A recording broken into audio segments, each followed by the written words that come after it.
Hello friends, welcome to आयत classes. हमने अपने पिछले 3 लेक्चर्स में और 3 यूनिट्स में ये डिस्कस किया कि आफ्टर कोल्ड वॉर के बाद सिचुएशन कैसी थी और वर्ल्ड में इंटरनेशनल रिलेशंस में किस तरीके के चेंजेस आए। देन आफ्टर दैट हमने डिस्कस किया कि उसमें की इश्यूज़ क्या थे, कंटेम्प्रेरी इश्यूज़ क्या थे उस after 1991। First in the context of globalization, then after that too in the context of humanitarian issues। और हमने दोनों ही इन इश्यूज़ को इंडियन कॉन्टेक्स्ट में भी डिस्कस किया है डिटेल में।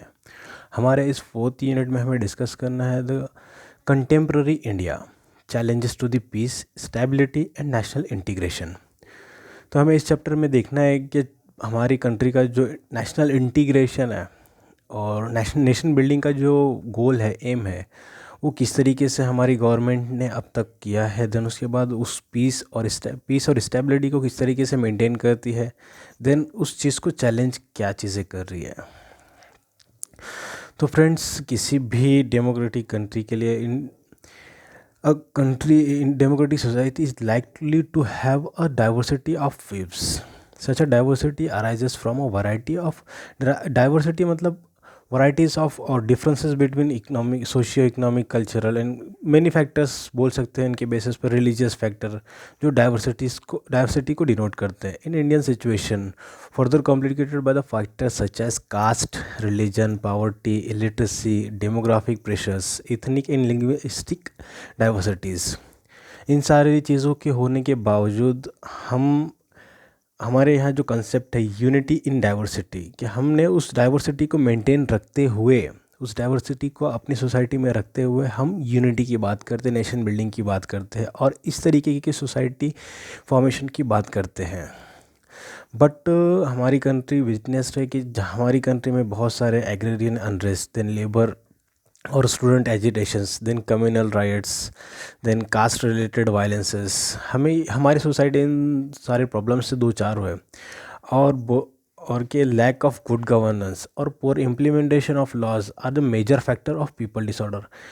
अगर कोई सोसाइटी जहाँ पर गुड गवर्नेंस नहीं है और गुड गवर्नेंस का लैक करता है और उसके बाद पुअर इम्प्लीमेंटेशन ऑफ लॉज होता है, तो ऐसी सोसाइटी में जो लोग हैं, जो पब्लिक है, सिटीज़न है, उनमें कहीं ना कहीं एक तरह से इंस्टेबिलिटी और डिसऑर्डर देखी जाती है।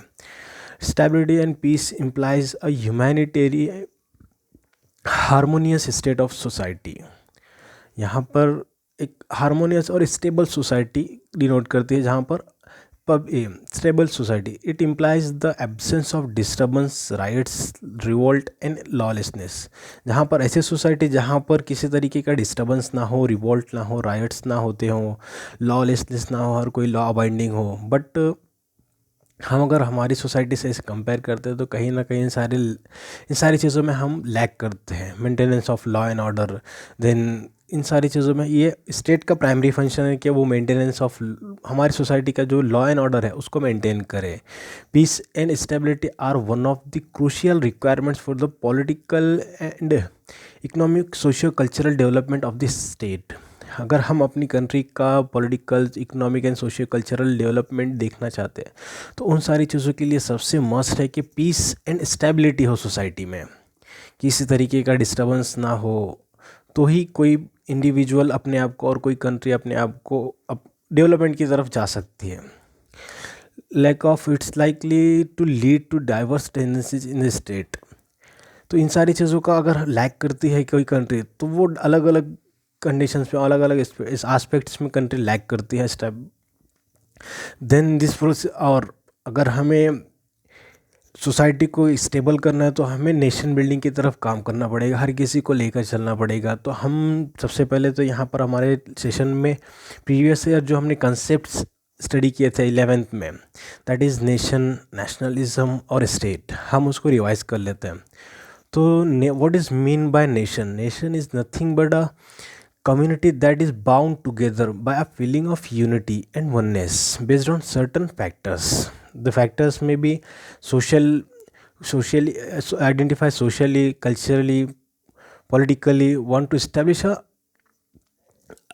separate identity। तो इन सारे बेसिस के ऊपर, और ethnic, cultural, religious language history, ये सारी चीज़ें लीड करती है कॉमन यूनिटी और एक कम्युनिटी की फॉर्मेशन के लिए, और उसी को नेशनलिज्म कहा जाता है, नेशन कहा जाता है।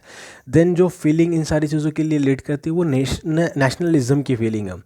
Nationalism is a sense of political identity. They gain a sense of identity and self esteem by this identification. It is a force that creates the feeling of oneness in a community based on ethnicity, race, religion, language or any other factor. Nationalism की feeling के लिए कोई भी factor like ethnicity, community based, religion, language, caste, culture, कोई भी एक factor हो सकता है जिसकी वजह से नेशनलिज्म, लाइक हम जैसे कि एंटी कॉलोनियलिज्म का जो मूवमेंट था, इसने हमारे इंडियन नेशनलिज्म की फीलिंग को बढ़ाने में मदद की और नेशन बिल्डिंग में मदद की हमारी। Then when people of a nation want to become a sovereign country, it means they are demanding the right to self determination. It is this are for political self determination that leads a nation in the direction of statehood. जब कोई country और कोई nation demand करती है sovereign country की और self right to self determination, तो वो पॉलिटिकल, तो वो उस वक्त स्टेटहुड की तरफ डायरेक्ट होती है। When does a nation become a state, a state must have the following characteristic. किसी भी स्टेट के, किसी भी नेशन के स्टेट होने के लिए उसके फॉलोइंग कैरेक्टरिस्टिक्स होना जरूरी है, like sovereign government, then independent government, then the sovereignty, independent government, territory and population, ये सारे उसके फैक्टर्स है और कैरेक्टरिस्टिक्स है किसी भी एक पर्टिकुलर स्टेट के। देन स्टेट में have the people belonging to different ethnicity, race, state में हो सकता है, but most of the state in the world are multi ethnic और multi religious, multi racial, they are multi cultural pluralistic. आपको आज जो हमारी सोसाइटी वहाँ पर देखने के लिए मिलता है कि मेनली हर दूसरी कंट्री में बहुत सारे रिलीजन्स है, वो रेशियल हो, देन मल्टी इथनिक, इस तरीके की सोसाइटीज़ आपको देखने के लिए मिलती है। तो इन्हीं जो डाइवर्सिटीज़ को एक साथ लेकर चलना और इन प्रॉब्लम्स को टैकल करना, इसी को नेशनल इंटीग्रेशन कहा जाता है। और इनको इंटीग्रेट करना, एक प्लेटफॉर्म, एक कॉमन ब्रदरहुड की तरफ लेकर आना, फ्रेटर्निटी फीलिंग क्रिएट करना है इसमें, तो इसी को नेशन बिल्डिंग और नेशनल इंटीग्रेशन कहा जाता है। और इस नेशन बिल्डिंग में स्टेट का रोल क्या है? The values of nationalism, secularism, democracy, goals, economic development and social change are ones that determine the role of the state. तो सेक्युलरिज्म की feeling, democracy, economic development, social change, इन सारी चीज़ों को डिटरमाइन करने के लिए स्टेट मैटर करती है। First point that role played by state, that is peace in order. Society में पीस इन ऑर्डर किस तरीके का होना चाहिए, सोसाइटी स्टेबल है या नहीं, देन डोमेस्टिक इन्वायरमेंट स्टेबल है या नहीं, और इसको थ्रेटन सिर्फ इंटरनली, एक्सटर्नली नहीं बल्कि इंटरनली भी होता है, तो वो सारी चीज़ों पर स्टेट का कंट्रोल है या नहीं। देन इकोनॉमिक डेवलपमेंट,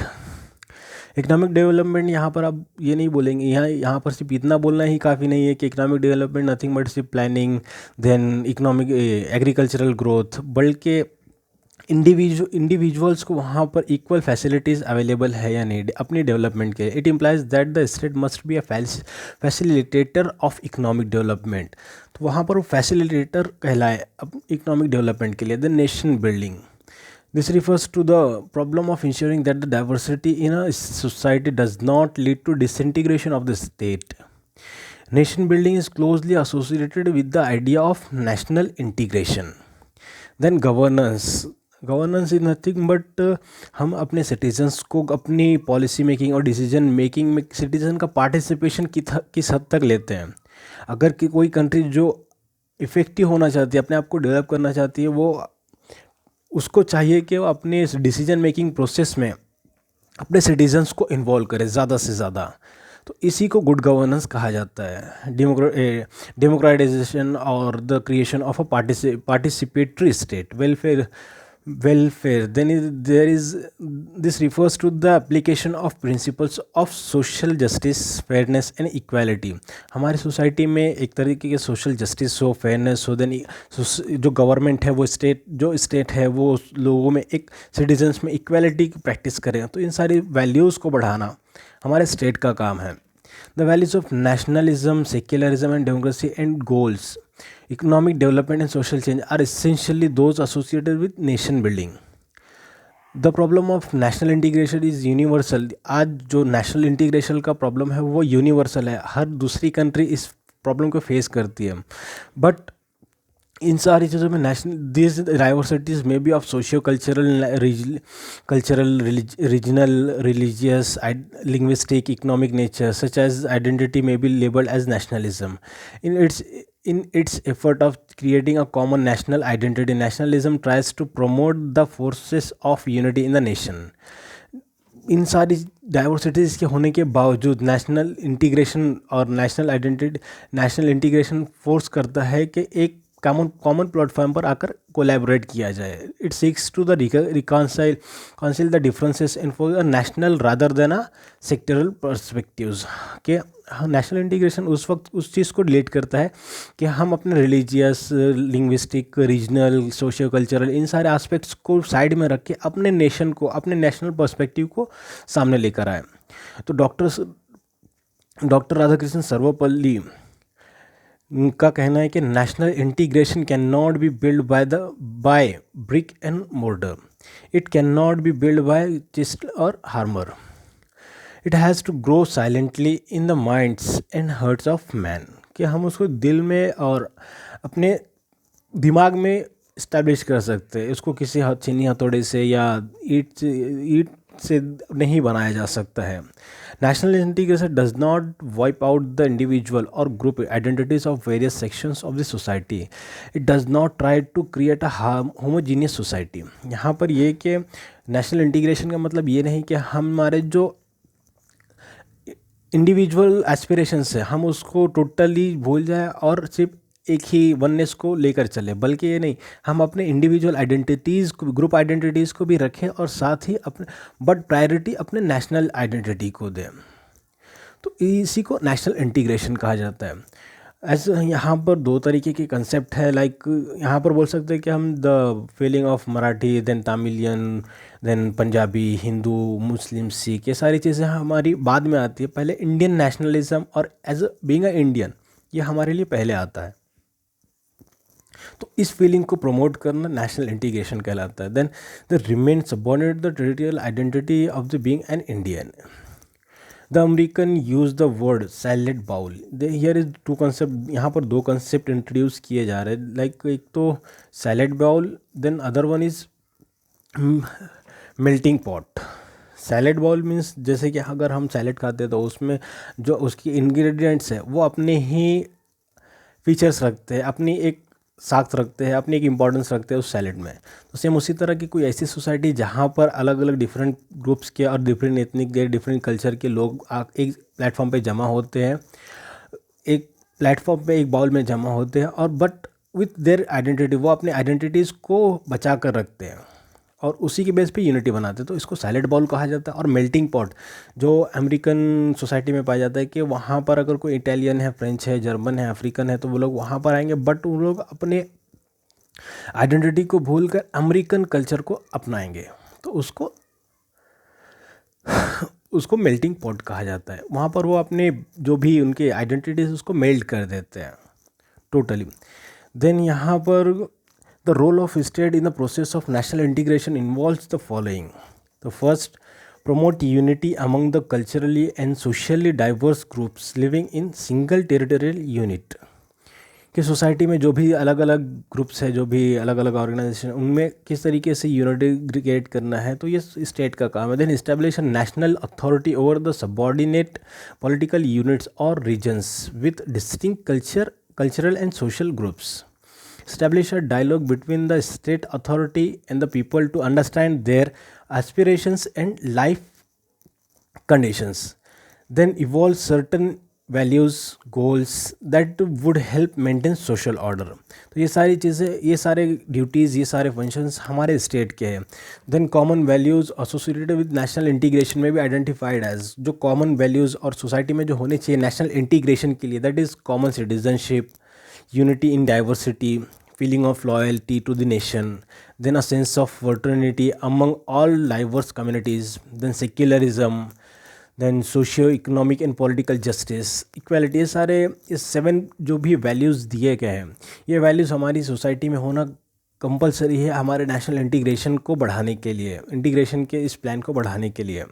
इफ़ कोई सोसाइटी वहाँ पर कॉमन सिटीजनशिप नहीं है या यूनिटी इन डाइवर्सिटी नहीं है, सेक्युलरिज्म प्रैक्टिस नहीं की जाती, हर रिलीजन को वहाँ पर अपना एक राइट नहीं दिया, स्पेस नहीं दिया है हमने, देन वहाँ पर इक्वालिटी नहीं है, सोशियो इकोनॉमिक पॉलिटिकल जस्टिस नहीं है, तो वो सोसाइटी इंटीग्रेट नहीं होगी, बल्कि वहाँ पर राइवलरी क्रिएट होगी। तो उस राइवलरी को बचाने के लिए, उस राइवलरी को टैकल करने के लिए ये वैल्यूज़ वहाँ पर इनकलकेट करना ज़रूरी है। और ये काम हमारे स्टेट का है, बट स्टेट से पहले हम इंडिविजुअल्स का, कि हम अपनी ड्यूटीज़ को माने और अपनी ड्यूटीज़ को समझें। National unity subsequently societal stability contribute to the nation building. Society का जो स्टेबिलिटी है वो कंट्रीब्यूट करता है नेशन बिल्डिंग में।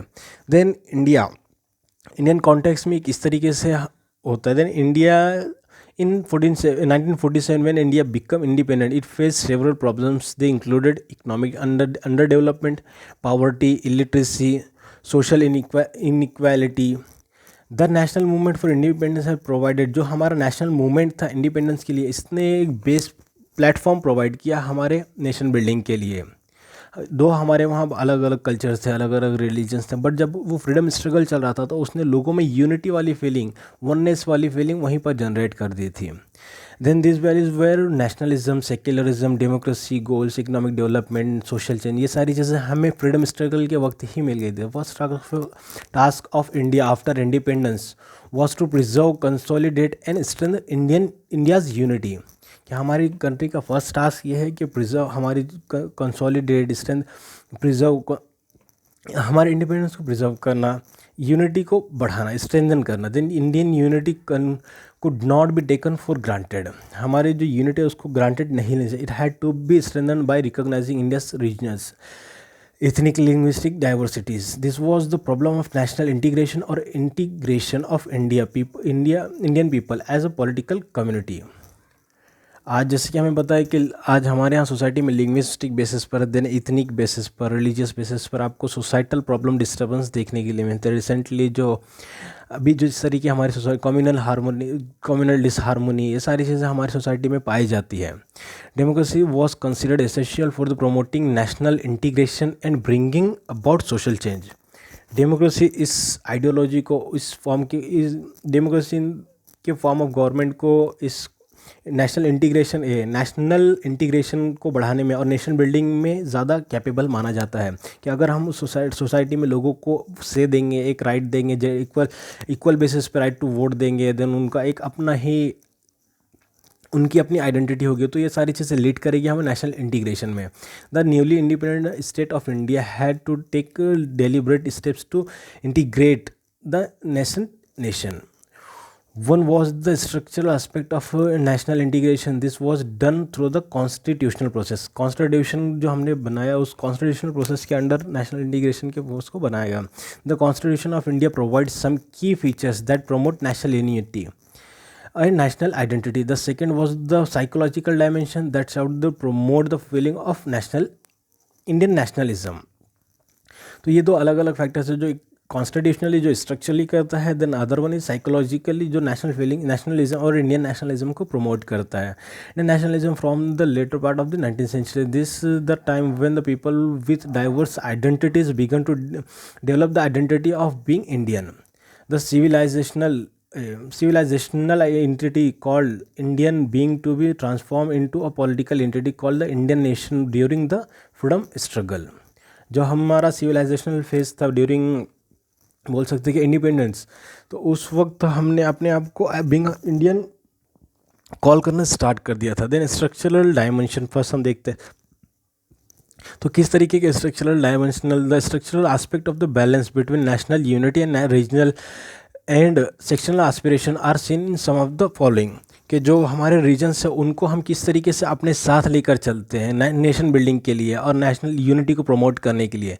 The core of the structural aspect of national consolidation was the creation of a democratic system of governance with universal adult franchise. हमने वहाँ पे democratic form of system of governance लिया with universal adult franchise, जहाँ पर एक हर adult को right to vote है। Then democracy national integration were compatible.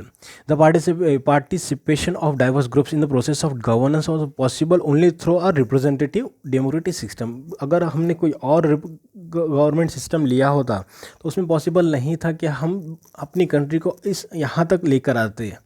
The constitution also provided the federal structure, कि हमारे यहाँ फेडरल स्ट्रक्चर है जहाँ पर बैलेंस, और उसके चलते हमने जो हमारे रीजनल एस्पिरेशंस है और रीजनल लोकल गवर्नमेंट से, लाइक हमने 1990 में 73rd एंड 74th अमेंडमेंट के अंडर पंचायती राज और लोकल गवर्नमेंट्स को कॉन्स्टिट्यूशनली रिकॉग्नाइज दिया, कॉन्स्टिट्यूशनल स्टेटस दिया था।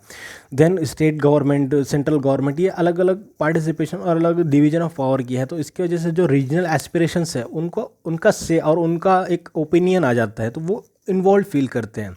Then language is an important part of the cultural identity. हमारी इंडियन कॉन्स्टिट्यूशन ने ऑफिशियल लैंग्वेजेस को रिकॉग्नाइज किया है। देन इसी सारी in India also done on the basis of language, कि हमारे यहाँ अलग अलग स्टेट्स बने हैं on the basis of language. And then उसके बाद आता है कि हमारे यहाँ सेंट्रल एडमिनिस्ट्रेशन और सेंट्रल ब्यूरोक्रेटिक सिस्टम भी है। देन उसी को मेंटेन करने का, बैलेंस करने के लिए सिर्फ अगर सेंट्रल होगा तो जो रीजनल एस्पिरेशंस है वो कहीं ना कहीं लैक करेगा और उसमें एक डिस्टर्बेंस क्रिएट होगा। तो इसीलिए हमने सेम टाइम पर स्टेट ब्यूरोक्रेसी भी जनरेट की है। Then both are helping in national building. Then the first national integration conference was held in 1961 to find ways and means to combat the evils of communalism, casteism, regionalism, linguism and narrow-mindedness, and to formulate identify conclusions in order to give a lead to the country. तो हमने national integration council form किया इस सारे problems को tackle करने के लिए। The Indian constitution has specified certain fundamental duties for the Indian citizen, और हमारी कॉन्स्टिट्यूशन ने कुछ फंडामेंटल ड्यूटीज़ भी रखे हैं अपने इंडियन सिटीजन्स के लिए। Then Indian national integration council, what is national integration council? To review, इसका मेन एम है to review all matters pertaining to national integration, जिसका एस्टैब्लिशमेंट 1962 में किया गया। Then main objectives of national integration council, the foundation of our national life is common citizenship, unity in diversity, freedom of religions, secularism, equality, justice, social, economic and political, and fraternity among all communities. The National Integration Council reiterates its faith in these values and dedicates itself to achieve them. तो ये सारे topics को like secularism, equality, social justice, social economic, then political, इन सारे goals को achieve करना जो हमारे प्रीएम्बल में और हमारे जो कॉन्स्टिट्यूशन में बताए गए हैं, ये हमारे नेशनल इंटीग्रेशन काउंसिल का ड्यूटी है। और उन सारे प्रॉब्लम्स उनकी वजह से क्रिएट होते हो तो उनको डील करना, उनको किस तरीके से डील किया जाए, हमारा नेशनल इंटीग्रेशन काउंसिल बताती है। देन डॉक्टर बाबा साहेब अम्बेडकर ने भी इन टॉपिक पर कुछ कहा था। तो doctor Baba Saheb Ambedkar talked about the concept of democracy and importance of constitution in the Indian context. उन्होंने बताया कि इम्पोर्टेंस ऑफ कॉन्स्टिट्यूशन और डेमोक्रेसी का इंडियन कॉन्टेक्स्ट में किस तरीके से ही the first thing in my judgement we must do is to hold fast to constitutional method of achieving social and economic objectives. It means we must abandon bloody methods of revolution. उन्होंने कहा कि हमें revolution के लिए और changes के लिए bloody method की तरफ नहीं जाना चाहिए, बल्कि कॉन्स्टिट्यूशनल मेथड्स को रखना चाहिए अपने सोशल और इकोनॉमिक डेवलपमेंट्स को और इकोनॉमिक ऑब्जेक्टिव्स को अचीव करने के लिए। Then other one is after structural dimension we have to see psychological dimension. तो साइकोलॉजिकल डायमेंशन इंडिया में जो जोग्राफिकल और इकोनॉमिकल एंटिटी है वो और cultural unity amidst diversity held together by a civilisational perspective that binds the people together. Then national freedom movement played an important role. जैसे कि हमने देखा कि जो नेशनल फ्रीडम स्ट्रगल था उस वक्त उसने लोगों को साइकोलॉजिकली बॉन्ड कर दिया था, साइकोलॉजिकली बाइंड कर दिया था टू दी अपनी कंट्री से लॉयल होने के लिए, और किस नेशनलिज्म की फीलिंग को प्रमोट किया था। The emotional psychological integration is also promoted through such symbols like national anthem, national song, national flag, national emblem, the national bird, national animal and so on. इन सारे चीज़ों से हम अपनी नेशनल इज़म की जो साइकोलॉजिकल फीलिंग है उनको बिल्ड कर सकते हैं। और यहाँ पर बोला जा सकता है कि जो साइकोलॉजिकल फीलिंग है, साइकोलॉजिकल डायमेंशन है, वो ज़्यादा इंपॉर्टेंट है। बिकॉज अगर हमने साइकोलॉजिकली लोगों को प्रिपेयर कर लिया यूनाइट होने के लिए, फ्रेटर्निटी की फीलिंग उसमें जनरेट कर लिया, तो वो जो बाद वाली कंडीशन है स्ट्रक्चरल वाली या दूसरी सारे जो डिसऑर्डर्स या डिस्टर्बेंस हमारी सोसाइटी में आते हैं, उनको हम ईजिली टैकल कर सकते हैं, सोसाइटी को ट्रांसफॉर्म कर सकते हैं। और नेशन बिल्डिंग का जो हमारा एम है वो ईजिली, और इंटीग्रेशन का जो एम है वो ज़्यादा अच्छे से हो सकता है और इफेक्टिवली हो सकता है। देन पंडित जवाहरलाल नेहरू अपनी बुक में द डिस्कवरी ऑफ इंडिया में कहते हैं कि some kind of a dream of unity has occupied the mind of India since the dawn of civilization. The unity was not convinced as something imposed from outside, a standardization of externals or even beliefs. It was something deeper, and within its fold, the widest tolerance of belief and custom was practiced, and even variety acknowledged and even encouraged Jawaharlal Nehru. तो इस तरीके से उन्होंने diversity और किस तरीके का Indian society है, उसकी यूनिटी और सिविलाइजेशन कहाँ से आती है, तो इन सारी चीज़ों के बारे में डिस्कस किया था। तो फ्रेंड्स, हमारा लेक्चर यहीं पर कंक्लूड होता है। हम अपने नेक्स्ट लेक्चर में challenges to this national unity और नेशनल पीस के लिए क्या चैलेंजेस हैं हमारी कंट्री में, देन आफ्टर दैट स्टेट का इसमें रोल क्या प्ले होता है, then meaning of terrorism, then what kind of terrorism in India we have, इन सारी चीज़ों को हम डिटेल में डिस्कस करेंगे। तो थैंक यू फ्रेंड्स हमारी वीडियो को देखने के लिए। ऐसे ही नई वीडियोस को पाने के लिए हमारे चैनल आयत क्लासेस को सब्सक्राइब करें, वीडियोस को लाइक करें और ज़्यादा से ज़्यादा शेयर करें। Thank you friends.